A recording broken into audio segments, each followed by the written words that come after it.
Hola, buenas tardes. Yo soy Omar Arriaga. Voy a hablar de un libro que me marcó. Más que el libro entero, creo que lo que me marcó fue un texto. El autor es Juan García Ponce.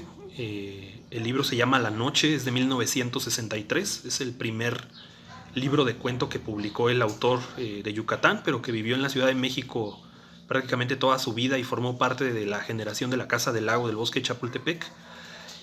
Fue un hallazgo, una sorpresa haber conocido a García Ponce. Tendría yo 18 años aproximadamente, 17. Iba a entrar a la facultad apenas. Y estaba escuchando un programa el sábado, casi a medianoche, cuando de pronto Julia, el personaje, se desnuda, se queda de ver con un hombre mayor, están en su departamento. Y eso me llamó bastante la atención porque en la literatura mexicana yo no había escuchado algo semejante, ¿no? Algo similar. Fui con el productor de ese programa, el conductor, Manolo Espinosa, en la semana siguiente y él me dijo, es Juan García Ponce, ¿no lo habías leído? Y fue que conocí a García Ponce, busqué un libro de él en una librería de viejo y encontré La Noche, que era el único que había, ¿no? No puedo decir que sea el mejor libro de él. Por ejemplo, La Noche es un texto que ahora casi no recuerdo, solo recuerdo que trata del delirio, de la locura de un personaje masculino. Y Amelia, que lo recuerdo un poco más, el primer cuento, trata sobre una joven pareja que se acaba de casar y que no está él muy seguro de la responsabilidad que acaba de adquirir con ese compromiso, ¿no? Entonces empieza a narrar un poco sobre cómo se siente, su mundo interior y todo aquello que generalmente los hombres nos reservamos o se reservan, ¿no? Dentro de la sociedad mexicana. Entonces fue una sorpresa haber visto eso también.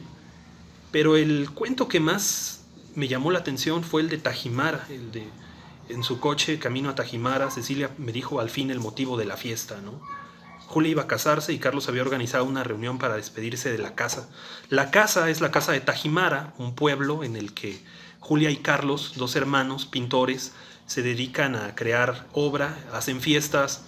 Algunas personas, artistas, van los fines de semana y se quedan ahí, conviven con los dos hermanos que son como el centro de ese círculo de amigos, ¿no?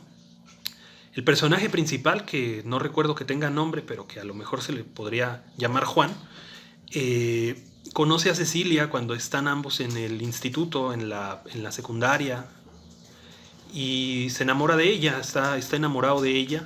Ella, sin embargo, está con un compañero, Guillermo, es su primer novio, le hace caso a él. Y entonces el personaje principal empieza a describir cómo le perdió el rastro a Cecilia, supo que ella se casó, pero por esos días en los que está narrando el cuento, la reencuentra en una avenida de la Ciudad de México y empieza a tener una relación más íntima con ella.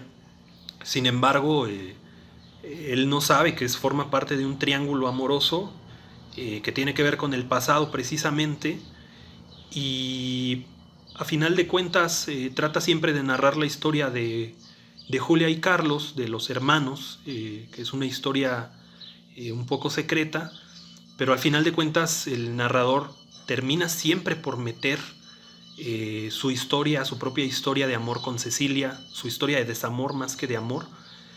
Y es un cuento que al menos a mí, narrado en diferentes planos, en diferentes tiempos, que brinca del pasado al futuro, me gustó mucho. Es de los favoritos de García Ponce junto con El Gato quizá, ¿no?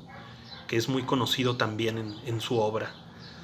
García Ponce lo hizo película, hizo una versión cinematográfica de Tajimara, que viene en Los Bien Amados, con un cuento de Carlos Fuentes, Un alma pura, que también es dirigido por Juan José Gurrola, al igual que Tajimara. Pero el autor también hizo una versión para esta colección que se llama Voz Viva de México, en donde él mismo lee el cuento de Tajimara y atrapa desde el comienzo. La película no me gusta mucho, pero la narración que hace él mismo del cuento me parece sobresaliente. Por ejemplo, uno lee los poemas de Pablo Neruda y son hermosísimos, y de pronto escucha a Neruda leyendo sus propios poemas y dice, qué horrible lee este tipo, ¿no? A pesar de que sea Pablo Neruda. Entonces, con García Ponce no ocurre eso, ¿no? Y creo que para estos días leer Tajimara o leer a García Ponce es una muy buena opción, ¿no? Espero no haber sido demasiado aburrido con esto.